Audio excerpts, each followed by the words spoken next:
lo dijo en la primera hora.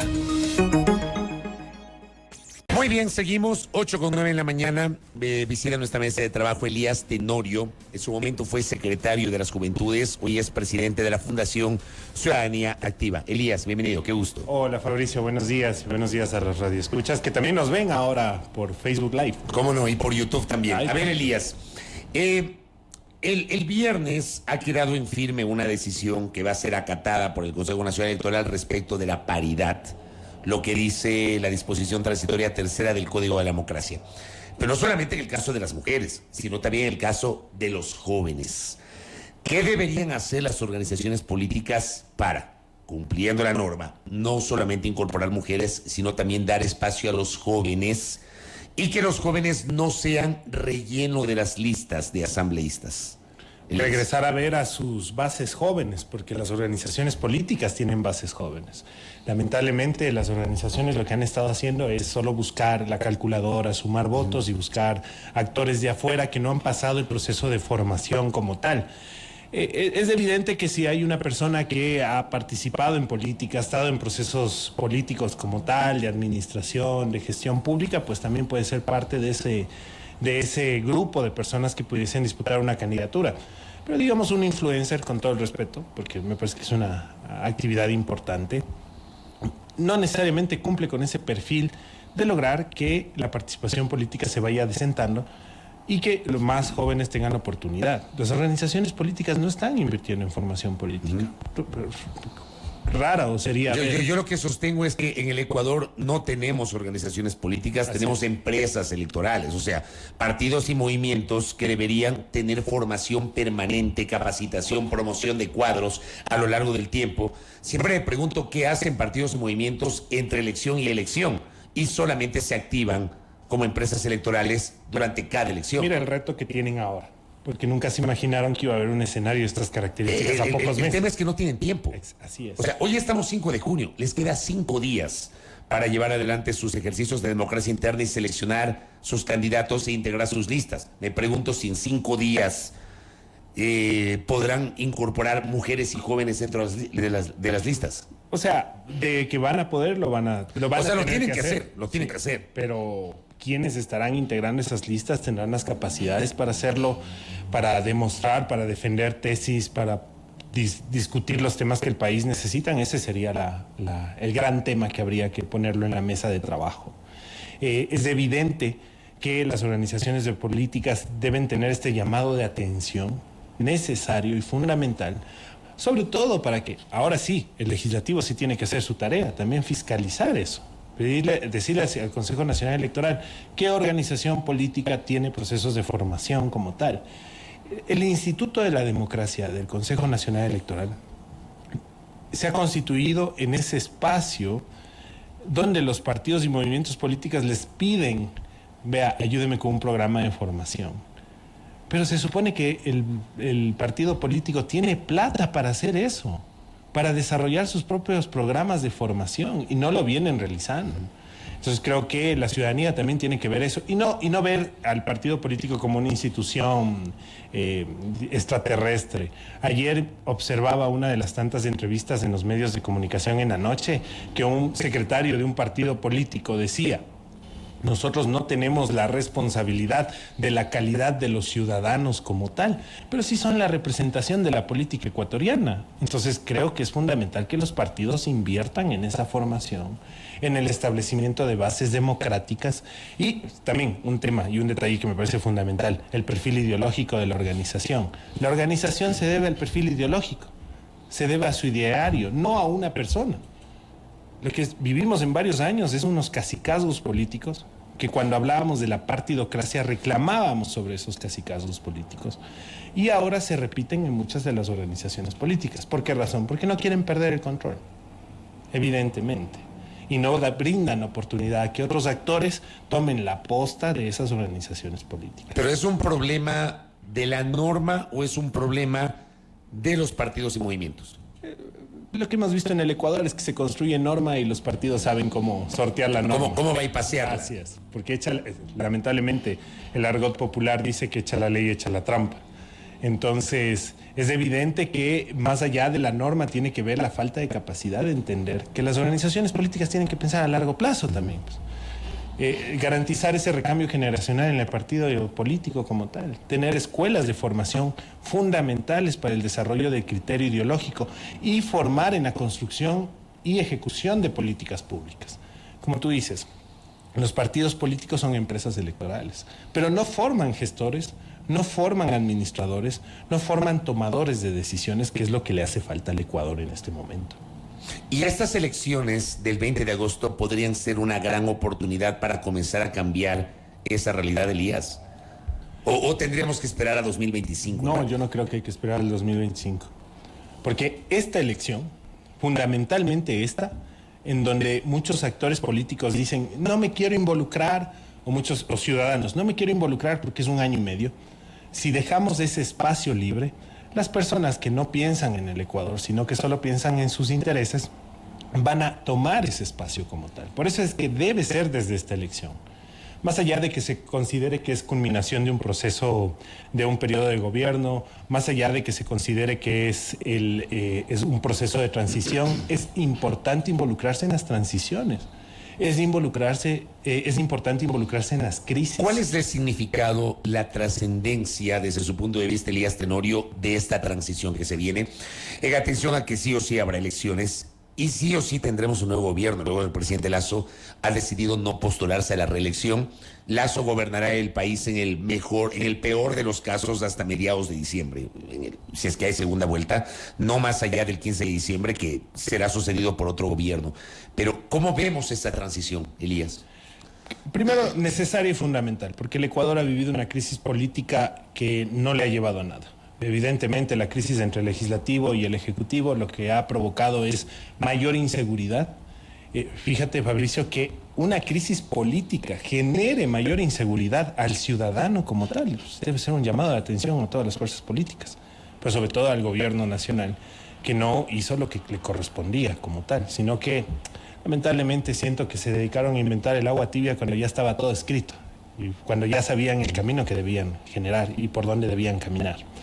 En segundo lugar, me parece que esta es una elección donde se ponen en juego muchísimas cosas. Me parece que la estabilidad del Consejo de Participación Ciudadana, me parece que el escoger a las autoridades de control, por eso no es menor esta elección, porque se viene un proceso de estas características. Me parece que el tema legislar para fortalecer los mecanismos de seguridad nacional es trascendental e importante.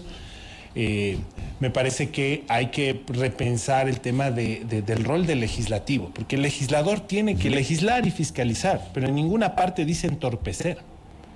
Y creo que eso es fundamental, ponerlo en la mesa de trabajo también. A ver, ¿estamos fiscalizando o estamos entorpeciendo? Una cosa es fiscalizar, por supuesto, sin ánimo de decir que no se debe fiscalizar $1.000 millones en la construcción de un proyecto gigante como los que tiene el gobierno nacional. Y otra cosa es que le llamen al secretario de Estado todas las semanas a rendir cuentas por un oficio de transferencia de 5 y en varias comisiones inclusive. Y en varias comisiones. Y dicen, yo también participé como secretario de Estado alguna vez de algún proceso de fiscalización, pero no a ese nivel. Tenía compañeros que pasaban 3 días a la semana en la Asamblea Nacional. Y entonces aquí estamos jugando. Entonces, si la tarea del Ejecutivo es ejecutar la obra pública y cambiar la vida de los ecuatorianos, ¿a qué rato le permiten al ministro hacer eso como tal? Bueno, y por el otro lado, creo que hay que entender qué está legislando la Asamblea Nacional. ¿Qué leyes está construyendo realmente? ¿Está construyendo las leyes que necesita el país realmente? Pero una cosa es la resolución del bizcocho, que suena bonito, o sea, digamos, para las personas que tienen interés sobre el tema. Y otra cosa es mejorar la legislación, independientemente de que se apruebe o no, o que se haya aprobado un porte de armas. Pero sí, por lo menos, el fortalecer las penas, el fortalecer el sistema penitenciario en el Ecuador, porque las cárceles se constituyen en estas universidades del crimen. El poder trabajar para mejorar la calidad de vida de las familias. Lamentablemente, la cantidad de suicidios en Quito ha aumentado penosamente. Los hombres de 25 a a más de 35 años son los principales afectados de escenarios de depresión y terminan suicidándose. ¿Qué estamos haciendo para establecer en la política pública la necesidad de fortalecer el sistema de salud en torno a la salud mental de los ecuatorianos? Creo que esos sí son temas fundamentales. Pero en estos últimos 2 años, la legislación ha sido resoluciones que no son importantes, que no son trascendentales para los ecuatorianos, e impedir que las autoridades en sus diversos campos hagan lo que tengan que hacer. Pero ¿qué pasa sobre, en cambio, el rol de las autoridades, del Ejecutivo? Porque hay temas que no necesariamente pasan por el Legislativo, hay temas que dependen de la gestión. O sea, el arreglo de una carretera no depende de la Asamblea. El dotar de medicinas a un hospital no depende de la Asamblea. El que nos entreguen un turno en corto plazo para sacar una cédula, un pasaporte en el registro civil, no depende de la Asamblea. Así es. Y ahí se demuestra la inoperancia de los que de los tomadores de decisiones. Por eso te decía, llegar a inventar el agua tibia, cuando hay muchos procesos que ya están construidos en el Ecuador. Es decir, los servicios públicos, la garantía de los servicios públicos. Fabricio, no solo las calles, las carreteras en el Ecuador están en un estado deplorable. Pero quiero hablar, por ejemplo, de Esmeraldas y con todo lo que pasó este fin de semana. Y en este momento no tenemos puentes sobre el Río Blanco para poder llegar más rápidos a brindar ayuda desde la ciudad como tal. Vamos a tener que ir por Aloa Santo Domingo y si hay problemas de conectividad en Aloa Santo Domingo, duplicar el tiempo para llegar a Esmeraldas. Entonces también es un tema del gobierno y su incapacidad en ese momento. No vengo a hablar mal de nadie, me parece que hay que poner el punto sobre las íes, pero lo que sí creo que es fundamental es que es la clase política que no ha entendido y ha comprendido lo que realmente necesita el Ecuador. Y el Ecuador necesita unidad, Fabricio. Unidad ante todo. Unidad en la... Pero ¿cómo generamos esa unidad? El presidente Lasso el día viernes hablaba de unidad. Y yo en la primera parte de este espacio hice un análisis sobre eso y digo, a ver, yo creo que desde el 24 de mayo del 2021, cuando Guillermo Lasso asume el poder, debió haber generado un gobierno de unidad, una coalición para gobernar con acuerdos mínimos, con sectores que no necesariamente comulgan con su visión, pero de alguna manera ampliar un poco el espectro para garantizar una gobernanza mínima en el Ecuador. Y esta unidad no se ha logrado. Es que los egos... Bueno, esto ya parece una quimera. Sí, pero son los egos, ¿no? Porque, a ver, ahora escucho, según la última declaración del presidente saliente, de que él apela a la unidad, ¿ok? ¿Qué pasó haciendo, digo yo, su estructura política y él durante los últimos 12 años que intentaron llegar al poder para, me imagino, implementar su plan de gobierno? ¿Qué hicieron en estos 12 últimos años? ¿Qué pensaron? Crearon un tanque de pensamiento. Nos vendían un tanque de pensamiento que ya había, que ya tenía todas las respuestas claro, que el Ecuador libre, necesitaba. Ecuador libre. Claro. Pero ¿qué pasó con ese tanque de pensamiento? ¿Qué pasó con la ejecución de los planes que ellos tenían? ¿Tenían planes? No. ¿Qué hicieron en estos 12 años? Y me parece que el renunciamiento que hicieron varios actores políticos para que Guillermo Lasso sea candidato a la presidencia de la República en esta elección que pasó. Esa fue la mayor muestra de desprendimiento y de búsqueda de unidad. Pero el presidente Lasso no quiso generar esa unidad. Y no se trata de generar unidad con los antagónicos, ¿no? Me parece que hay unos mínimos no negociables que no hay que ponerlos en la mesa, que tiene que ver con impunidad, la corrupción. Pero sí creo que había otros elementos que debía generar para generar mejor obra pública, mejores servicios públicos. Pero es que en todo públicos. proceso yo me imagino que hay líneas rojas que no se pueden pasar, hay temas ideológicos, hay temas políticos, hay temas de diferencias que probablemente no se pueden pasar, pero digamos, si hay mínimos. Sí, hay mínimos, pero permites que se pasen por debajo. Pero no se ponen de acuerdo en mínimos. Pero es que permites que se pasen por debajo también. La reforma tributaria. La reforma tributaria se aprobó bajo un silencio, bajo una abstención. Claro, entró en vigencia por el Ministerio de la Ley. ¿Eso no es un acuerdo político? No, para mí sí lo es. Entonces, yo lo observé desde noviembre del 2021. Ese es un acuerdo político generado por no se lo transparentó. Así es. Y no está mal tener acuerdos políticos. Me parece fundamental transparentar los acuerdos y ponerlos sobre la mesa. ¿Ya? Y me parece que cualquier actor político que llegue a la presidencia de la República y personalmente, tú sabes, más allá de mi simpatía, lo que yo pienso sobre uno de estos actores, es que hay que tener claro que vas a tener que acordar los temas que el país necesita con los mínimos no negociables, con esas líneas rojas que el Ecuador necesita. Pero eso es posible, Elías. Cuando quieres. O sea, digamos, es deseable, Ya. pero yo no sé si es posible en la política ecuatoriana. Sí, a ver, por eso es importante esta elección. A ver, más allá de lo que pase, es quién llega al legislativo y quién llega al gobierno. Y si esas voluntades tienen el criterio suficiente para llegar a ese acuerdo. Yo tengo muchas esperanzas en el Ecuador y creo que tú también la tienes y todos los que nos están viendo tienen muchas esperanzas de seguir viviendo en su país, de no salir por el tema de la inseguridad, de no migrar por la selva del Darién. Creo que todos tenemos las esperanzas de mejorar la calidad de vida de nuestros hijos aquí en el Ecuador. Entonces, si todos tenemos esas expectativas, creo que lo mejor es también aprender a votar bien para que las personas que tengan que llegar a estos acuerdos pongan en primer lugar al Ecuador. Ya después habrá temas que se tendrán que resolver, por supuesto, que se tendrán que resolver, pero creo que la impunidad, la corrupción y la inseguridad no pueden ser esos elementos que estén sobre la mesa. Yo cuando escucho hay que votar bien, a mí me parece que a ratos se le traslada al ciudadano y a la ciudadana la responsabilidad de lo que pasa, cuando la responsabilidad primigenia es de los políticos, es de los partidos, de los movimientos, que tienen que poner los mejores candidatos. Pero, ¿y si no ponen los mejores candidatos, el círculo vicioso continúa? Esa es mi preocupación, porque ya, en esta elección no ponen los mejores candidatos. Pero en un ámbito donde el voto es obligatorio, tenemos que escoger a alguien. Y si no escogemos a alguien, evidentemente, estamos anulando el voto. Y la anulación del voto significa, no quiero pronunciarme sobre este tema. Me parece que las personas que están ahí no son importantes. Escojan ustedes, que escoja el resto. Y esas son las consecuencias. Ahora también resto. puede haber casos, tal vez este caso es emblemático, es un caso pequeño, pero termina siendo emblemático lo que pasó en Calacalí. En Calacalí ganó el voto nulo. Y en Calacalí, porque ganó el voto nulo, habrá nuevas elecciones con otros candidatos.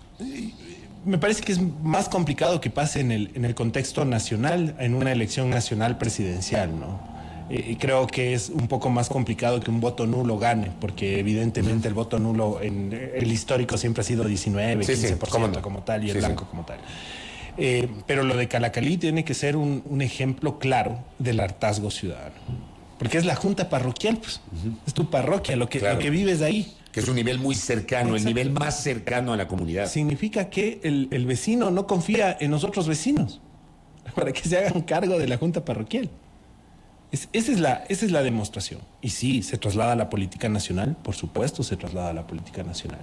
La gente no quiere saber quiénes son sus asambleístas. ¿De acuerdo? Están cansados, están hartos de todo lo que está pasando. Y la exposición que tiene el presidente de la República y el vicepresidente de la República, y creo que hay que subir y elevar la discusión sobre también quién acompaña al primer mandatario. Más allá de la decisión histórica del Tribunal Contencioso Electoral de garantizar la paridad en los binomios, como debe ser en esta elección, es también qué hace el vicepresidente de la República. Estamos viendo casos y casos. Hay vicepresidentes que se han fajado y recorren el país. Y hay otros vicepresidentes que se han dedicado a esperar nomás. Y yo sé... Con un perfil casi subterráneo. Subterráneo, por no decir que solo aparecen cuando hay crisis de estas características, crisis políticas. Entonces, es entender el proyecto político en el que está el actor como tal. Y ahí me parece fundamental establecer esos nuevos conceptos y esos nuevos preceptos que el país necesita. La política vista, como hace 40 años, nos está pasando factura, porque siempre tenemos que negociar, siempre tenemos que caotizar, siempre tenemos que poner contra las cuerdas. Una práctica de los últimos años ha sido, bueno, si el presidente no quiere darnos esto, vamos a calentarle las calles. Una cosa es el clamor ciudadano, la lucha social sobre los temas que los ecuatorianos necesitan. Y otra cosa es calentarle las calles por calentarle. Pues, caotizar Quito, caotizar Guayaquil, caotizar las ciudades como tal. Pero también eso es un signo de alarma, porque el tomador de decisión no va al campo a trabajar, no mira cómo está el tema de los precios de sustentación, no mira cómo está la producción agrícola, lo difícil que es producir sin agua, el recambio generacional necesario que es fundamental tener en el campo. Pero tenemos abuelitos que superan los 67, 70 años que se dedican al tema agrícola, mientras los jóvenes, ante la falta de oportunidades y ante lo difícil que es el campo, tienen que emigrar a la ciudad a generar estos círculos de pobreza, de miseria y, bueno, en el caso de la sierra, porque en el caso de la costa terminan engrosando a estas bandas narcocriminales que ahora tienen eso sobre el país. Ahora bien, Elías, para ir cerrando, hay 6 precandidatos, 6 precandidatos por ahora. Escuché 11. Confirmados. O sea, yo hablo de los que han dicho que van a ser precandidatos y ya tienen partido. Ahí tenemos a Fernando Villavicencio, tenemos a Yacu Pérez, tenemos a Daniel Noboa, tenemos a Eduardo Maruri. Dentro de esta lista de precandidatos, Pachacuti está a la espera, Revolución Ciudadana va a poner un binomio, pero todavía no toma una definición. Y probablemente lo haga. Y sí, de hecho, veamos qué pasa.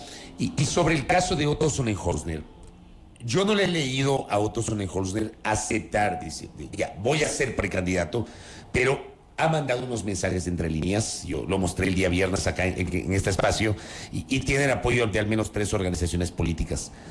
¿Ustedes le están apoyando a Otto Sonnenholzner? ¿Usted, en lo personal? Me parece que Otto tiene las características que el Ecuador necesita en este momento para un escenario de crisis política y crisis nacional como la que tenemos. Creo que Otto tiene algunos elementos, algunas condicionantes que me parecen fundamentales. Primero viene de Harvard, después de acabar su maestría de gobernabilidad, que además fue becado por Harvard para poder comprender un poco los problemas a más largo plazo, a construir un proyecto país que vaya más allá del año 6 meses. En segundo lugar, creo que Otto tiene algunos elementos positivos alrededor de él, porque tiene la experiencia, porque conoce cómo se manejó el gobierno y porque además tiene la capacidad de generar puentes y diálogo. Él lideró el diálogo nacional en el anterior gobierno. El diálogo nacional que nos permitió generar algunos acuerdos, que no se pudieron cumplir muchos de ellos porque llegó la pandemia del COVID-19. Me parece que también estuvo en los momentos más complejos del país. Pero a él lo acusan de que se fue en medio de la pandemia y dejó botada la vicepresidencia en medio de la pandemia. Bueno, pero él fue claro cuando se fue. Me voy a construir un proyecto de unidad, porque yo no quiero utilizar los recursos de la vicepresidencia de la República para establecer una plataforma que permita garantizar la democracia y las libertades en el Ecuador. Pero lo mejor no hubiese sido esperar que pase la pandemia, terminar su contribución en la cosa pública para optar por ese camino, que es legítimo. Me parece que ya el momento más delicado de la pandemia había pasado y empezaba la tarea de la vacunación como tal. Y ese creo que era el siguiente reto. Y creo que para la tarea de vacunación nos parece que habían otros actores que lo podían hacer. Y miren, con justa razón, el único hito del gobierno del presidente Lasso importante fue la dinamización de la vacunación como tal. Entonces yo creo que cada quien tomó su decisión en su momento, pero me pareció fundamental que él tome esa iniciativa de buscar puentes, de establecer puentes. Pero el mismo presidente Lasso, cuando era candidato, rechazó ese puente. Porque si él no iba a tener la capacidad suficiente de poder gobernar, él debía ceder ese espacio y ser parte de este acuerdo político. Entonces yo creo que Otto generó estos acuerdos, intentó generar algunos acuerdos de esas características. Se le reclama también, se le reclama a Otto de que él salió de la vicepresidencia a pesar de que él dijo por qué salía de la vicepresidencia. Y también se le reclama de por qué no fue candidato a la presidencia de la República. Y es justamente para no partir la votación, como ahora los 6 o 7 candidatos que tú has mostrado, más 3 más que se escuchan por ahí. O sea, vamos a tener al menos 8 candidatos, exacto. De eso no tengo dudas. Van a terminar partiendo la votación, pero mira lo que ha pasado en otras ciudades, alcaldes de 23, 24%.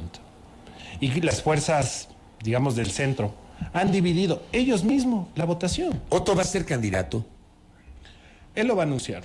Pero todavía no hay una confirmación. Bueno, hablemos sinceramente. Me parece que hemos leído entre líneas lo suficiente sí. la intención de Otto de ser candidato. O sea, yo he leído entre líneas eso, sí. Pero no le he escuchado, sí, voy a ser precandidato. Pero ha hablado de un plan de gobierno. Sí, lo ha hablado. Entonces, yo no soy voz oficial para anunciar una candidatura de esas características, pero evidentemente todo lo que él ha mencionado da para ser candidato. ¿Está construyendo su plan de gobierno? Por supuesto. ¿Está construyendo el marco adecuado para para tener una fuerza democrática suficiente. Es importante eso. La izquierda democrática anunció su apoyo, Suma y Avanza anunciaron su apoyo. Y es más, tengo entendido que otras organizaciones políticas también están terminando de consolidar un acuerdo para respaldarlo a él. Veamos cómo madura esto esta semana. Hoy, Elías. esta semana es interesantísima. Esta semana es clave. Elías, gracias por el tiempo. Gracias, Fabricio. Muy amable a nuestro invitado Elías Tenorio, exsecretario de las Juventudes y presidente de la Fundación Ciudadanía Activa, hablando sobre política, el papel de los jóvenes y su apoyo a la precandidatura, que todavía no ha sido confirmada, del ex vicepresidente Otto Sonnenholzner. Primera plana. Todas las noticias, todas las voces.